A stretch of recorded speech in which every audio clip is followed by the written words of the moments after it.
Hello, and thank you for joining me today. My name is Susan Patricelli-Riga, and I'm pleased to have as my guest Michael R. Paine, Sr., President of Paine's Incorporated. It's a recycling and rubbish removal service headquartered in East Granby, Connecticut. It's a pleasure to be here with you today, Mike. Thank you very much for coming out. Let's open with a little bit of background. It's a very interesting company. It's been established for a long time, and it's Yes. been a totally owned family business, as I understand. So I know there's an interesting story behind it. There's a couple. We are just celebrated our 90th year in business.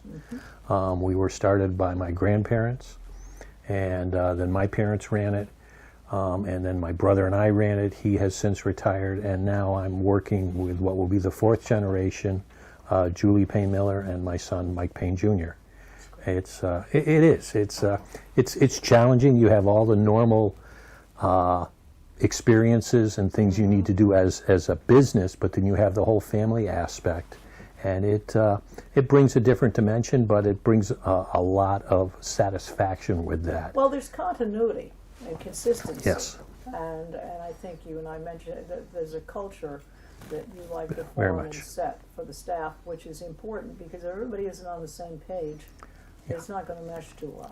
Well, and it takes a long time to get everybody to truly believe. I mean, you can say, okay, I'm the boss. You got to do what I want. Right. Well, we have a different challenge here in that we have 74 employees, over 50 vehicles, and all but one or two of them, the people are out by themselves all day long by themselves, driving trucks that start at a couple $100,000 and go up from there.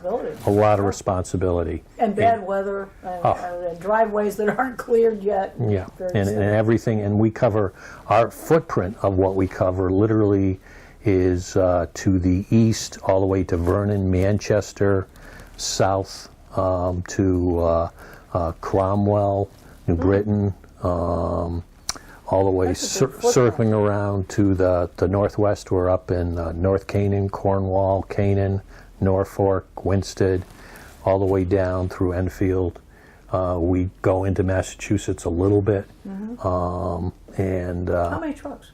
We've got 55 trucks, not counting our pickups and support vehicles. So that's Monday through Friday. They're out on the road. We actually work 6 days a week. Oh, so there's a Saturday? Saturday is we try to keep it a smaller day. Got it. But we're pretty much working 5 days a week. That's why when there's a holiday, we end up bumping everything a day. Yeah, right. So we make very sure on those holiday weeks that we don't take snow days because we got nowhere to put it. Right. But it's interesting, and I laughingly say, in our industry, a big thing now is sorting the waste and coming up with organic waste recycling and everything else. And when my grandfather started the business, he actually had a farm, and he went to the two private schools in Simsbury, and they had him pick up their garbage. So we literally started with organic recycling. What goes around comes around. It does, and but it is a very challenging business, both just from the logistics and of getting everybody's stuff picked up. Garbage is a very personal business, and but a lot of regulations that go into it. Everything from drug and alcohol testing to testing our vehicles to compliance, maintenance records, and then having the equipment for the customers. Everything from the barrels to the dumpsters to the trucks that have to coordinate picking up all those different ways of moving your trash and recyclables. Right. What's the, just percentage-wise, commercial versus residential? We are probably, I actually break it down into 4 categories. I have residential that is private subscription. That's probably What is private subscription? Private subscription is where the homeowner pays us to pick up their trash. Okay. Oh, I see. Okay. That's about 20%. I see. We've got about 25 or 30% that's municipal residential, where the town taxes it and hires us to pick that up. We have commercial, which are, to me, primarily front load dumpsters like you see behind a a grocery store Sure. or a business. And then we have roll-offs, which can be both behind the grocery store and also at construction sites. Right. And So- you also have manure you picked up. We pick up manure and frankly recycle that. Yeah, yeah. Where does all the trash go?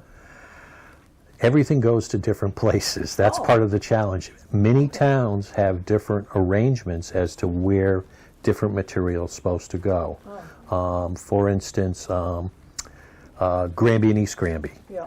Both of them are members of MIRA, which used to be CRA in Hartford. All of the residential trash, residential recycling go to MIRA. There are other towns, a few towns away, where they have made separate arrangements with different facilities to get rid of their trash and recyclables. Bulky waste is not directed where that's going to go, and those are the big dumpsters you see behind construction sites, Right. where those end up moving around. And different facilities, we just put up our own facility here to sort our material and pull out what we can to recycle and reduce whatever has to ultimately go to a landfill or to a waste energy plant. Almost all the trash in the state of Connecticut, in excess of 90%, is actually burned at a waste to energy plant. Now what that is you basically go in, dump in a building, and they take the trash. In some cases they will shred it. There's two different types of facilities. Okay. Or another one, that's called a refuse derived fuel. They mix it with either coal or CNG Okay. and then burn it. The other is a mass burn, where they basically, you dump in a pit and they pick the trash up and they started burning, and they keep piling it on top of the other stuff that's burning. In both cases they generate steam, which they then turn into electricity, and they're electric generating Oh, plants. All right. So it's, So there are some benefits that yeah, can be. there are, and frankly, to be overly simplistic about it, there's really four places you can put your stuff. You can put it into the ground, you can Yes. put it into the water, Okay. you could try shooting it to the moon, but I think that's kind of silly. Or you can put it in the air, and frankly, I think burning it and generating some electricity and putting enough filters on to filter what comes out of the burn is a better alternative than burying it in the ground.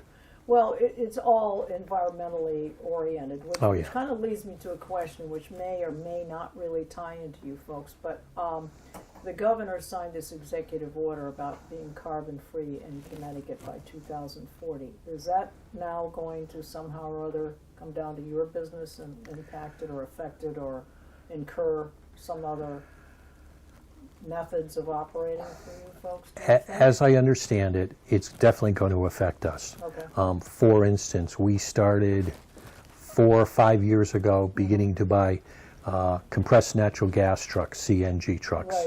Right. Those are trucks, in fact, we have one in Granby that picks up the trash up there. Okay. They are powered by CNG fuel as opposed to diesel fuel.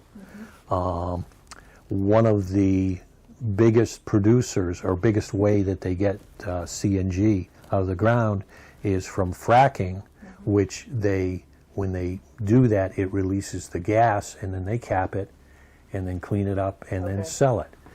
My concern is that the CNG, I think, is a better alternative than diesel in many cases, not every case, Sure. because as with life, not everything is always absolutes. Yes. But one of the things that they're talking about is no fossil fuels. Well, that means no diesel, Right. no gas, Right. no coal, no CNG. Yeah, so what do you do?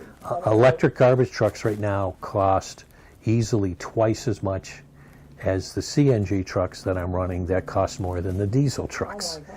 So as a business person, I can do anything in the world my customers want me to do. I just got to get paid for it. Right. And Right. my increasing the rates usually doesn't make me a popular person. Right, right. So I try to avoid that. Yeah, well, maybe there will be some trade-off with the state. Maybe there'll be Yeah. some sort of credit on taxes or something, because you can't expect everybody to absorb it as the cost of doing business, because this objective has been set And I don't know. I've also spoken to people at Pure as to whether it is actually doable by 2040. Yeah, I'm not sure it is. I mean, our lifespan of our trucks is anywhere from 6 to 10 years. So you would almost, in For order, a $200,000 truck, yes, 6 to 10 years. yes, and Wow. and we have some that cost almost 400,000. And what kind of mileage occurs during that time? We don't go by mileage Okay. because we don't get a lot of miles when we're picking up in a town, I see. but we get a lot of hours. Oh, okay. So we got It's kind of like a tractor. You go by hours yes, of use. we go by vehicle hours as opposed to miles. Okay. We go out, and there's some days where we might drive 70 miles, but it'll be out for 8-9 hours. Right, I see. Okay. All right. Well, because even when you think about electric right now, you think about the limitations for distances. I don't even know if something has to do with the strength of the truck. Yeah, I mean, the electric will be enough to utilize. Well, I and, don't know. and You that's just start thinking yeah. about, can it work as hard as a diesel truck does? Well, and the real problem with and then you got to the plug it in overnight. you got to plug it in at night. Well, where's that power coming from? Right. You know, it's fine to say that your vehicles have to run on non-fossil fuel, but if Now your electric costs go up. your electric costs go up, and isn't some of the electricity you're getting coming from coal plants or CNG plants, and what are you really accomplishing? Because with many of the batteries, we had one of our supervisor's vehicle that had a battery in it, and it was a battery gas job that it would alternate back and forth. It was a great vehicle, but the batteries weighed close to 500 pounds. Wow. It made it great in the snow. Yeah. Not so good in the summertime, Right. but I mean, there's such a thing, I guess there is, a four-wheel drive with an electric vehicle, I guess, I assume. yeah, there would be, and this was actually four-wheel drive. Right. But for a truck our size, you would need huge batteries, and they come with other maintenance concepts. And we ended up trading in this vehicle because everything we read said once you get into year 5 or 6, the batteries fail, Well, and then you can't just jump start it like you do your car. Right. It's much more involved. There's a whole bunch of safety Right. issues, and you can spend upwards between $700 and $1,000 Right. to replace the battery, which Yes. is obviously much bigger. right. But I think down the road, as we continue to focus on better using the energy, you know, we can't just recreate. It takes a long time to get the energy, the systems in place to support whatever energy you want to use. And then there are transitions, and then the people sometimes need to be retrained about the mechanics. Oh, sure of you the do. trucks they're driving. Yeah, well, we have totally different criteria for repairing our CNG trucks. CNG as a gas is lighter than air, so where propane is heavier than air, that will Yes. settle to the ground. Right. That's why it can be a challenge in a boat. Well, CNG is lighter than air, so it would go to the ceiling in our building. So we had to put in a system that if we ever had a CNG leak, to know it, to get Right. out of the building. Right. And all of our garage doors have electric garage door openers. Well, they're up in the roof. Right. You go to throw the switch, you're Right. going to have a spark, and guess what? You won't have a roof. Yeah. So we had to come up with a system to address that. Yeah. But it's knowing what those problems are, planning ahead. You know, we are very fortunate in town here, as with many of the towns around, to have a great fire marshal and building Mm-hmm. official. Okay, we're doing this. Have you guys heard of any things we need to be aware of? What do the rules Sure, say? sure. And in both cases, they said, there really aren't any rules, Mike. Yeah. I said, well, here are the things we're concerned about. They go, absolutely. Yeah. You know, nobody wants to go to a building and have it blow up on them. Right. Well, quite honestly, you know, the fact is, I've also interviewed folks who are on cybersecurity. If the grid goes down, all of this electric stuff, forget it. Yeah. Okay. So you might be happy to still have a gas truck around us. Yes. You know, we might be able to go back to horse and buggy if necessity, but you know, all of these things would go down. All right. When you talk about challenges, you have to Yep. work with your clients, your customers. Yes.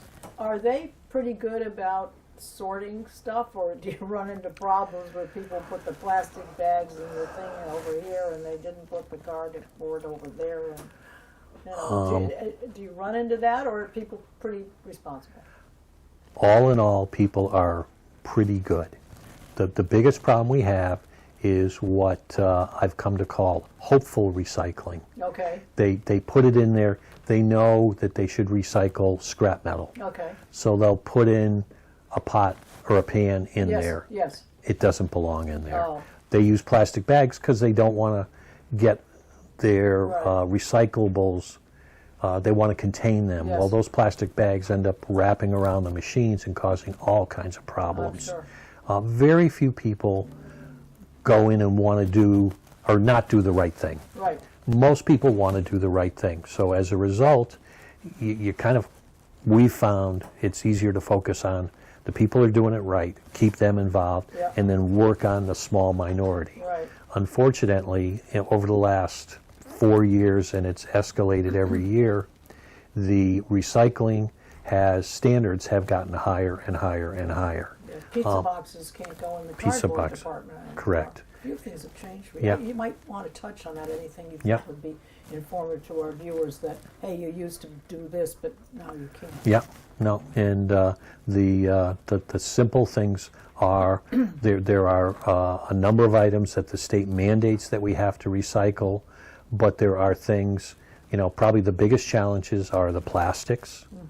No black plastic, no plastic bags. Oh, no black. Okay. Okay, and no styrofoam. Okay. And anything that you put in there in your recycling should be loose. It should not be in plastic Okay. bags. The cardboard and stuff can be flattened. You don't need to put Right. in that whole box. Right. Right. As is. Yeah. At the way Right. Came. it came from Amazon or Right, whoever you right, got right. that delivery from. And no, everything has to be clean. You don't necessarily need to wash it through your dishwasher. Right. You can you rinse it out. It Right. doesn't have to be sparkling clean, but it needs to be clean. Okay, glass, that would go in recyclable. Glass can go in recyclable, but no ceramics. So Oh. your lovely coffee mug could not go in Okay. there. That actually is a different kind of glass and will contaminate all the other glass. I'm sure people could Google up if they really want. Yeah, to there's know. actually a really good website Okay. called Recycle CT. Great. Sure.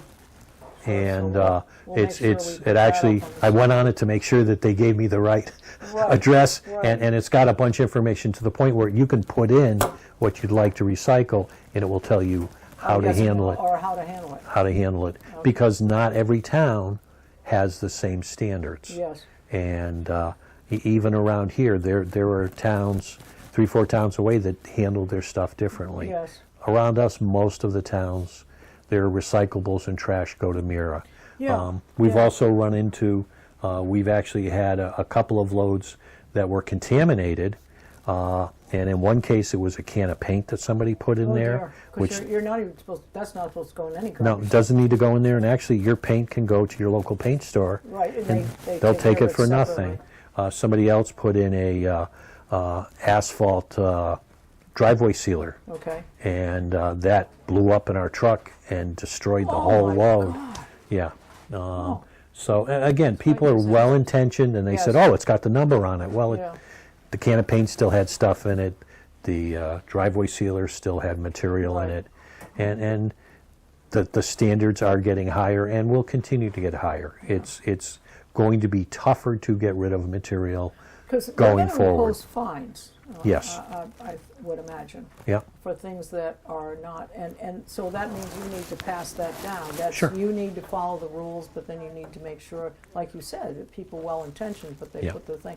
Do you get to a point where, especially holidays, Christmas time, and so forth, where people are like, oh, I've got all this extra Christmas stuff, but it's not the day to put out the recyclable stuff. I think I'll just put it in the other trash can. I mean, I know just for a gotta fact that once your recyclable is full, it's going to be put somewhere else. okay. And what we have told people is that, And then how much trouble does that?